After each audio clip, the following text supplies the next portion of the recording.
Rahim. Voice is less.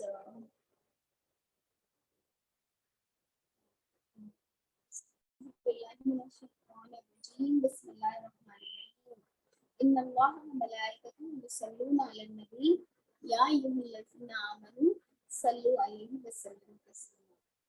Allahumma salli ala sayyidina Maulana Muhammad wa ala ali Muhammad kama sallaita ala Ibrahim wa ala ali Ibrahim innaka Hamidum Majid. Allahumma barik ala Muhammad kama barakta ala Ibrahim wa ala ali Ibrahim innaka Hamidum Majid. Rabbi shrah li sadri wa yassir li amri wahlul 'uqdatam min lisani yafqahu qawli. Assalamu alaikum wa rahmatullahi wa barakatuh. You know, I've kept the mic very, very close.